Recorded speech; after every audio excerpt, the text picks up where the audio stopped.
Мен әжемді дүниедегі ең бақытты ананың бірі санайтынмын. Өз құрсағынан шыққан 3 ұл, бір қыздан өніп өскен өркеннің өзі кішігірім бір ауыл деліктей боп қалдық. Ең үлкені менің әкем Көсембай, колхоздың бас бухгалтері. Дүниені қалай шайқап жүремін десе де қолынан да, тілінен де келеді. Ортаншысы Әсембай, колхоздың маңдай алды шопандарының бірі. Москва, Алматыдағы мәжіліс, көрмелерге жылына 3-4 барып қайтады. Кіші ұлы Иселбай жоғары оқу орнын, одан кейін аспирантураны бітірген. Ғалым деген атақ алуға сүйім қарсы жүрген адам, қазір аудандағы беделді қызметкер. Ал кенжесі Мәржапия, 3 ағасының арқасында маңдайынан ешкім қақпай бұла боп өскен. Адуын қыз, жуырда ғана ауылдағы ең көрікті жігітке ұзатылды. Міне, әжемнің барар өрістері осындай. Ендігі бір аңсайтыны шөбере сүю, тек әттең немерелері кәмелетке толмай жатыр. Немерелерінің ең үлкені мен 16-ға биыл ғана толдым. Әрине, 18-ге тола қалған күнде де үйлене қояйын деп жүрген мен жоқ. Бірақ әжемнің жатса тұрса армандайтыны менің тезірек өсуім. Жеңіспегімді аяқтандырып, осының бір шүйке басын көрсем деп тілейді. Мен оның сөзін естімеген адамша қызараңдай күліп үнсіз құтыламын. Бұлайша бере ойға қаламын да, іштей, әже-ау көресің ғой әлі бәрін. Тіпті мені қойып, биыл ғана мектепке барған есеттің де шүйке басын көрерсің әлі деймін. Шынында да менің әжем әлі жас, 60-тың шеуінде ғана кәрлікке жеңдірмеген, жүріс-тұрысы жинақы, пысық. Алайда қарадай жүріп өлімге даярланғанына біраз жыл болды. Асқазанымның түбінде бір пәле бар. Қанша жүргізер дейсің, алып тынады ғой деп қояды. Өзінің еншісіндегі үлкен кебеже қара сандықта 3 баласы әперген 3 қамзол бар, көк барқыт, жасыл барқыт, қоңыр барқыттан тігілген, бірде-бірін иығына ілген емес, әдемілеп қаттап бүктеп, қалампырлап салып қойған. Ол аздай әнеу бір кезде Мәржапия қара плюштен тағы бір камзол тігіп әкеп берді. Сонда әжемнің қазір сүйегіме салынады деген 4 су жаңа камзолы бар, ал тазадан тігілген. Атлас, шәйі, жібек көйлек дегендер бүкіл бір ауылдың кемпірлеріне үлестіруге жетерліктей шығар. Амал не, әжем соның бірін кимейді. Ылғи бір арзан бұлдан тігілген көйлектер мен әкемнің етек жеңі қырқылған ескі пиджагын киіп алып, ертеден қара кешке дейін салп-сұлп етіп шаруасынан қолы босамай жүргені. Бейнет қорақ адам. Қай баласының үйіне барса да басынан асқан үй шаруасына тап болады. Әкем колхоздың бас бухгалтері бола тұра біздің үй қысы жазы отынға бір жарған емес. Ағаш отындар арбалап келіп те жатады, бірақ жылан жұтқандай еш шақ келмейді. Бірер 7-ден кейін сирағымызды жаққандай боп отырып қаламыз. Сондайда әжем маған бір арбаны жеккізеді, мал жайылған өріске барып күні бойы тезек тереміз, қурай орамыз, ал кейде кетпенмен тобылғы шабамыз. Әсембайдың үйіне барса, көзі сығыраңдай жасаурап күндіз-түні ескі қара іс машинасының құлағынан түспейді. Соның үпір-шүпір болған қара сирақ балаларына киім тігіп, ескі құс-құсын жамап жасқап, кір-қоңдарын жуып беріп тақа болдырады. Ал Иселбайдікіне барды дегенше, әжемді кебежедей қара сөмкені арқалап, аяғынан таусылып күніне бір рет аудан орталығындағы дүкен атаулыларды адақтап шықты дей бер. Қай дүкеннің алдында кезекте тұрған жұрт болса, әжем солардың ішінде. Қысқасы, бір баласының үйінде жаны жай тауып, рахаттанып отырған емес. Енді соңғы кезде Мәржапияда қыңқылдап, мазасын алып жүр. Аяғының ауырлай бастағанын, жақында сәбилі бола қалса, әжемнің өз қолына барып тұруын жиі айтады. Мүмкін соның бәрі де ана үшін бақыт шығар. Өлі өлгенше қолынан келгенше балаларының отымен кіріп, күлімен шыққанды әрбір ананың өзі ақ тілейтін шығар. Өйткені әжемнің көрші көлін кемпірлерге: Алла, осылардың бейнеті маған зейнет емес пе? Осылардың алдында өлсем арманым бар ма деп айтқанын талай рет естігем. Сондықтан да мен әжемді дүниедегі бақытты ананың бірі санайтынмын. Кей-кейде біз ағайынды балалар өзара дүрдараз боп, шаң-шұң шығарып төбелесіп қалғанымызда, әжем жанұшыра кеп арамызға түсетін, бірімізге ұрысып, бірімізді жұбататын.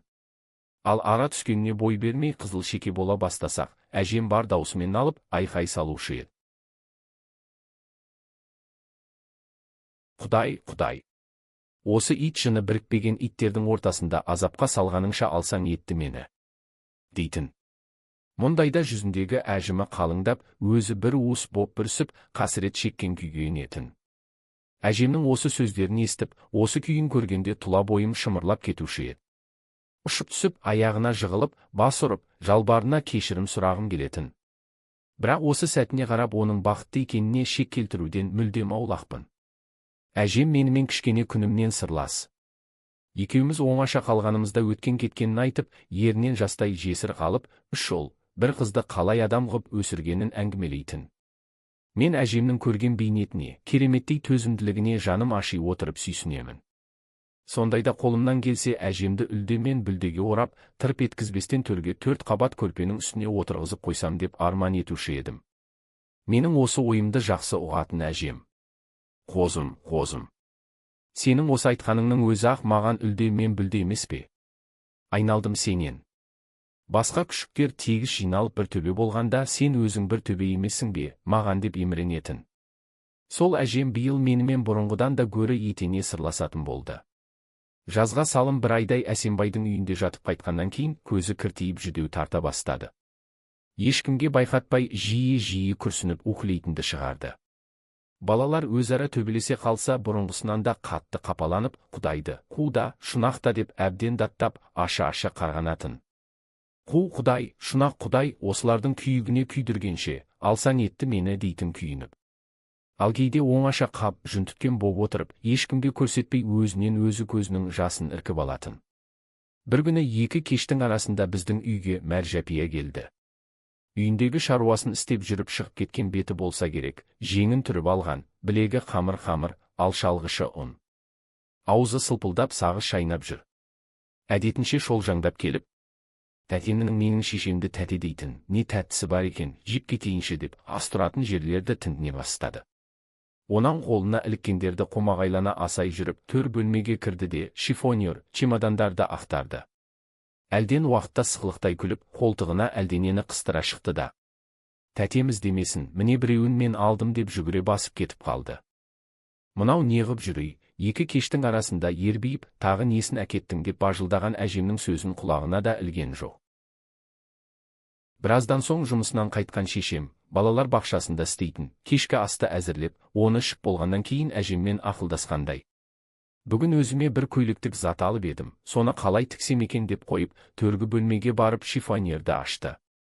Ашты да астан кестең ақтарыстырып, ас бөлмеге қайта шықты. «Сіз ашып бір жерге қойған жоқсыз ба, әже?» деді. «Жоқ, көрмедім» деді бір пәленің боларын сезген әжем аянышты үнмен. Осы сәттегі орты суланып, қуарған қалың әжімді әжемнің жүзіне адам қарарлықта емес еді. «Ибай-ау, қайда кетті онда?» Күрсілдетіп алма жеп отырған кішкентай қарындасым мұрнын бір тартып қойып: «Жаңа Мәжия тәтем бірдеңені ұрлап алып кетті дегені». Сол-ақ екен, шешем тас-талқан болды. Көзі шатынап, көкпеңбек боп долданып, Мәржапияны көктен алып, жерге салды. Айтпаған сөзі қалмады. Тісін шұқып отырған әкем жайлап қана: «Жә, болды ғой, енді со бір 4 метр зат әкеңнің құны емес шығар» деп еді. Шешем одан әрмен тулап түсті: «Осы сенің тұқымдарыңнан ақ құтыла алмадым, не асқа жарытпайды, аузыңнан жырып, не киім кигізбейді» деп өзіне тарпа бас салды. Ақыры кірсінші енді сол қатын осы үйге, тура аяғын сындырамын деп барып тынды. Әжем ләм деген жоқ. Бірақ уыс боп шөгіп, бір үстіде отырды. Төсеккеде со бойын жазбаған күйде бір уыс қана боп жатты. Түні бойы ұйықтаған жоқ, әлсін естілер естілмес күрсінумен, уһілеумен болды. Түннің бір уағында оның үнсіз жылап жатқанын да сездім. Бірақ ертеңіне сол күндегі әдетінше түк болмағандай қора маңындағы кепкен тезектерді жинап, түске дейін табанан жапты. Онан соң маған: «Бүгін түстен кейін бір тобылғы шауып әкелейікші, арба жекші» деді. Әжем екеуміздің ең бір жақсы көретін сәтіміз арбаға отырып отынға баратын кез. Атты жай аяңға салып қойып, әжелі немерелі екеуміз нағыз тең тұстас сырластардай-ақ ананы-мынаны сөз етіп, қызу әңгімеге кірісеміз. Әжем мені еш уақыт жасынып кемсітпейді, қайта мені медеу тұтқандай көңілінде кірбіңі, назы болса айтып, шерін тарқатады. Жаздың ми қайнатқан ыстық күні. Түс ауа аптабы сәл қайта бастаған. Бірақ төңіректің бәрі аңызаққа соғылып, зеңіп тұр. Шыбындап мазасы кеткен ат жай жүрсе де қара тер боп келеді. Әжем екеуміз арба үстінде қол шатырды көлеңкелеп отырмыз. Алған бетіміз терең сайдағы тобылғылы қия. Әжем сол терең сайда жасырақ кезінде қалай тобылғы шапқанын ол кезде әнеу бір тұмсықта әктас қайнататын деп, терең сайдың төменгі тұсындағы найзаша шаншылған көк тасты нұсқап қойды. Соған жағу үшін тобылғы шабатынбыз. Балалардың бәрі жас, осы Көсембай сонда 11-де де, Әсембай 8-де, Иселбай апыл-тапыл ғана жүретін. Үйге қалдырып кетейін десем, сеніп тапсыратын адамым жоқ, сонан үшеуінде күнде өзіммен бірге тобылғы шабатын жерге алып барамын. Сонда күніне бір арба тобылғы шабатынмын. Жігіттің жігіті ғана ілесуші еді маған.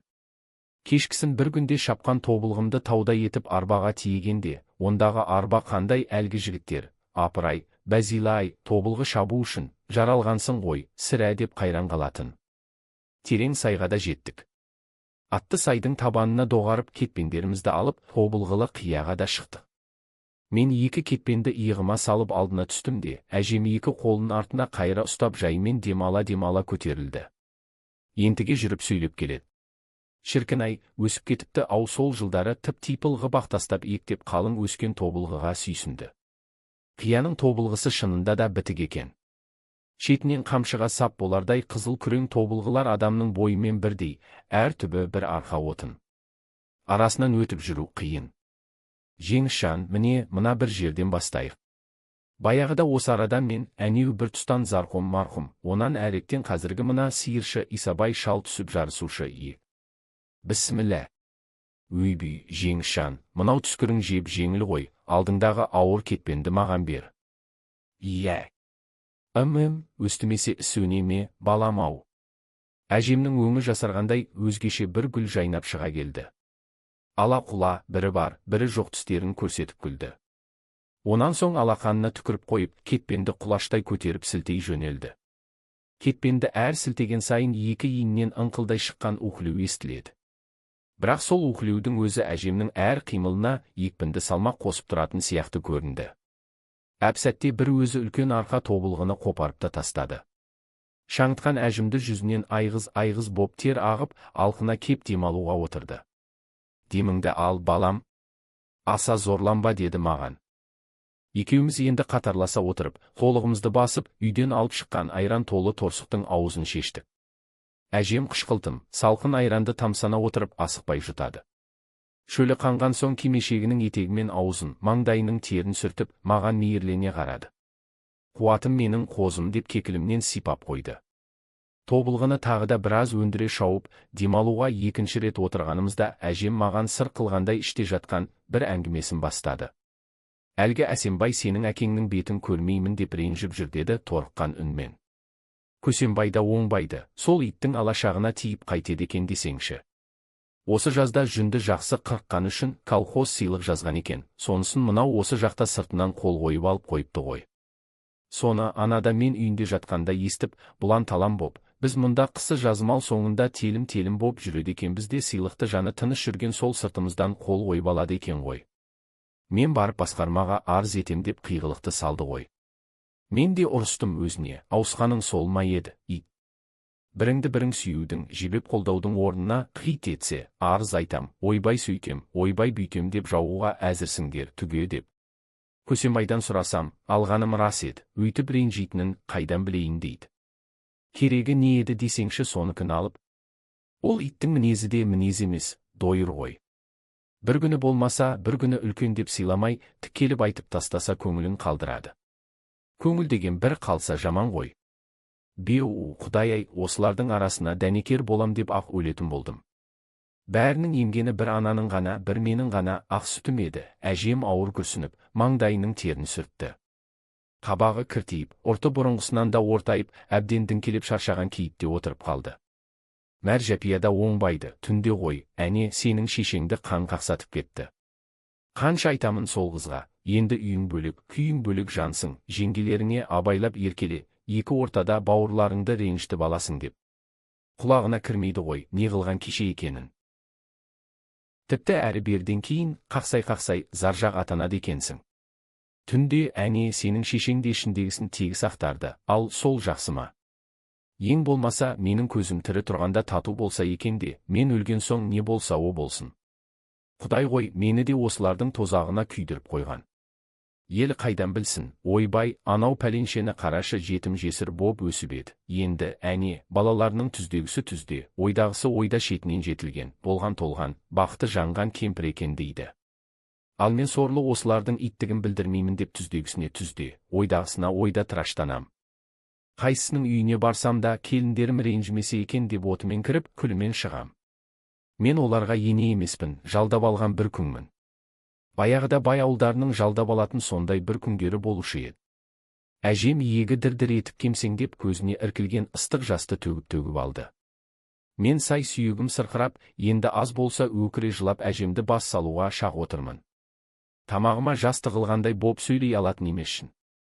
Сөйтіп, әжем екеуміз тобылғыны дәу бір арба ғып шауып қойып, терең сайдың ішінде шер тарқатысып, күн ұясына қонғанша отырдық. Үйге кешкі салқынмен қайттық. Есік алдына әкеп, тобылғыны түсіріп, үйге кірсек, Еселбайдың 13-14 жасар үлкен баласы келген екен. Әжем оны мекірене иіскеп маңдайынан сүйді. Қарап шұғым-ау, жігіт боп өсіп қапсың ғой. Әлгі жаман әкең қайда? Со кітаптарын кеміріп жатыр ма? Неге келмейді? Деп үсті-үстіне бастырмалата сұрады. Сірә, бір ай көрмегенге кіші ұлын сағынып қалған сияқты.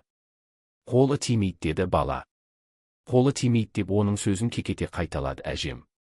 Бір күнгі демалысында осы тұрған жерге машинасымен сыр еткізіп келіп кетуіне болар еді ғой. Осы кезде төргі бөлмеден шыққан менің шешем. Әлгі кіші келініңіз, апам дәметеді-ау деп, ең болмаса бір-екі кәмпитте бермепті деп сөзге киліге кетті. Жә, кәмпиті бар болсын, дәметпеймін. Өздері аман болсыншы дейді, әжем шешемнің сөзіне мән бермей. Менің шешем мысқылдағандай кекете күлді. Келініңіздің қолының қатты екенін білесіз, әрине, дәметпейсіз. Әжем жаратпай оқты көзімен бір қарады да, бұрылып әрі қарай өтіп кетті. Сондайда сөз болама екен дедім мен ыза болып. Ибай, енді қалжың айтуға да болмай ма деп күлген болды шешем. Қалжың, осы қалжыңның әжеме шаншудай қадалатынын ұқсаң етті, апа-ау. Жоқ, әлде өз басыңа келмей ұқпаспысың. Күйіп кеттім, бірақ өз анама не дей қояйын. Бұрындар отындан қайтқанда бір самауырын шайды бір өзі төңгеретін әжем, бұл күні 2-3 шыны аяқтан әрі іше алмады. Жүрегім лоблып, батпай отырғаны деді. Бүгін күндегіден ерте жатты. Ертеңіне таңертең шошып оянып, бұл шекілдеуік шаққан қайсың. Менің тамағыма қабы кетіп тұрып қалды ғой деп басын көтерді. Бірақ шекілдеуік шақпақ түгілі, біздің үйде шекілдеуіктің тұқымы да жоқ еді. Төсегінің үстінде отырып, қақырынып жөткірініп, жұтынып әлекке түсті де қалды. Жұтып жіберсін деп суда әкелдік, бірақ еш көмегі болмады. Ертеңгі шайға әжем ел қатарлы отыра алмады. Дереу дәрігер шақырттық. Әжемнің аузын ашып, тамағының ішінен де, сыртынан да басып қараған дәрігер, әкем мен шешемді оңашалап ап, науқастың өте ауыр науқас қылтамақ екенін айтты. Осыдан кейін әжем ауруханаға жатып та, үйде жатып та ұзақ емделді. Бірақ айғудың орнына науқасы күн санап күшейе түсті. Әжем тамағынан мүлдем ас өтпейтін халге жетіп әбден жүдеді. Салдырап құр сүйегі ғана қалды. Ендігі жерде аузына қара суды тек бал қасықпен ғана тамызып отыратын болдық. Біртіндеп әжемнің тіршілігінен күдер үзе бастадық. Түн баласына күзетіп отыруға тура келді. Әбден әлсіреп күні жеткенін сезді-ау деймін. Бір күні Әсембай мен Еселбайға хабар беріңдер, арыздасып қалайын деді. Дереу ауданға да, таудағы Әсембайға да адам шаптырдық. Түске жақын бір машина боп үйіліп төгіліп бар семьясы мен Еселбай, бірер сағаттан кейін бір машина боп Әсембайлар келді. Бәрі кеп жылапсықтап, әжемнің қолынан сүйіп, маңдайынан иіскеп, бала-шағалармен қоршалай отырды. Әрқайсысы өздерінің арыз армандарын айтып, ақтық демі қалған аяулы аналарына жаудырай қарайды. Бәрінен де Әсембай бостау екен. Анашым-ау, анашым-ау. Арманда кетіп барасың-ау, арманың не, арманың? Деп бір-екі рет төніп барып, жылап-жылап алды.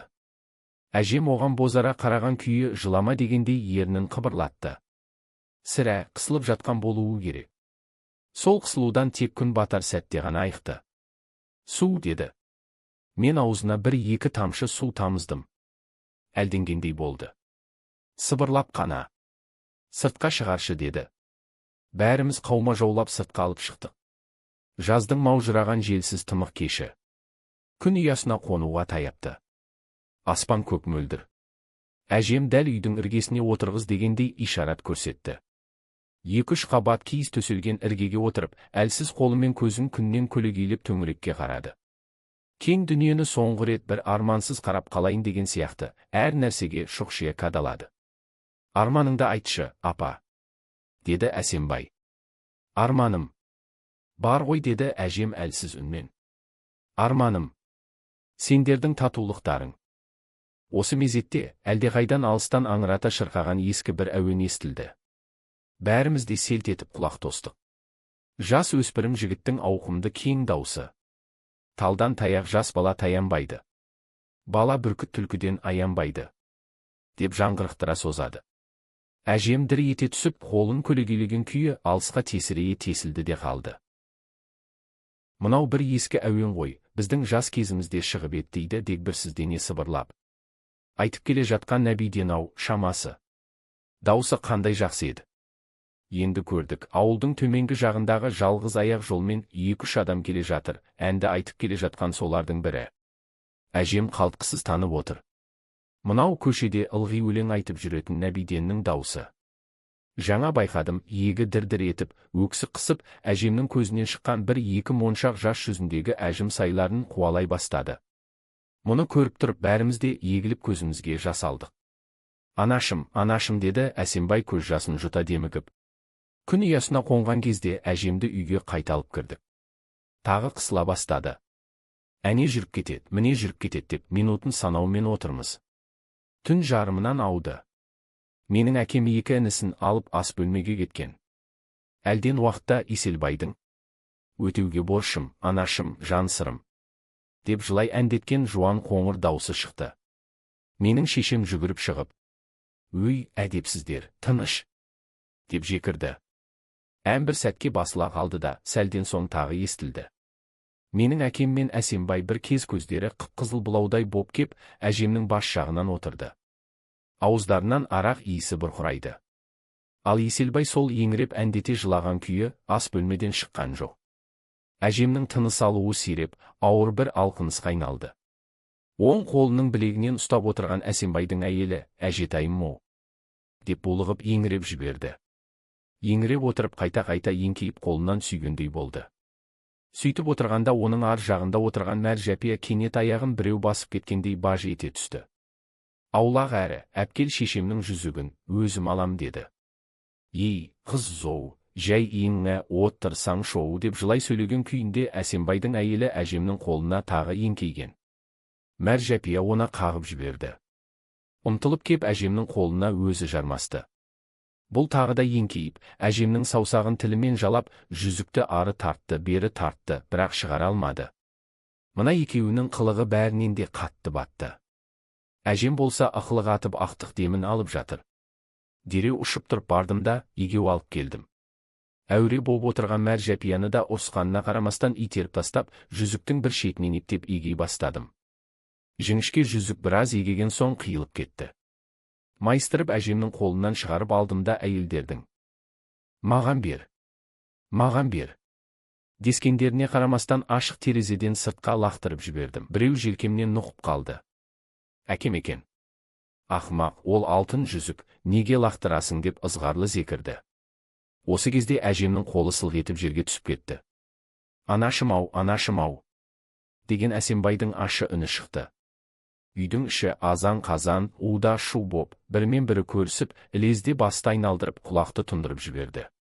Есік жақта отырған көрші шал кеп әжемнің қол аяғын уқалап, көзін жапты. Зарлатып Құран оқыды. Өксігімді баса алмай, жүрегім қысылып далаға шықтым. Жұлдыздар шым-шытырық, орын ауыстырып алғандай бірі төмен, бірі жоғары шығып, айқыш-ұйқыш боп кетіпті. Тек темірқазық қана қаққан шегедей сол бір орында бедірейіп тұр. Жарқырап шолпан туды. Құлан иектеніп таң білінді. Үйдегілер тысқа шыға бастады. Әсембайдың әйелі мен Мәржапия жарыса шығып, терезенің тұсына кеп жүзікті іздеуге кірісті. Жеңішжан, қалай лақтырып едің? Деп сұрайды менен. Мен жауап қатпай теріс айналып кеттім. Ту сыртымнан әлдекім. Жарықтық, 4 түлігі сай, үрім бұтағының алдында жақсы аттанды, деді. Қарасам, әлгі көрші шал екен. Әжемді көргім келді. Үйге кірсем, шымылдық құрып, оң жаққа салып қойыпты. Әлгіндегі кісі құжынап отырған бөлмеде жан қалмаған, далаға шыққандары далаға шығып, қалғандары ас бөлмеге кеткен. Мен ақырын басып шымылдықтың тұсына келдім. Енді ашуға оқтала бергенімде, ар жағынан әжемнің ух деп күрсінгені естілгендей болды. Зәре құтым қалмай атып тысқа шықтым. Қорқып кетіпсің ғой, қарағым, не болды? Не болды? Деді қарсы келген көрші шал. Әжем күрсініп жатыр. Қой, олай бола қоймас деп көрші шал үйге кірді, тағы да зарлатып аят оқыды. Онан соң шымылдықты ашты. Міне, әжең ұйықтап жатыр, қарағым, деді. Әжем шынында да аппақ боп созылып ұйықтаған адамша жатыр. Ұрты суалған, қабағында жалғыз мен ғана танитын кейістік бар.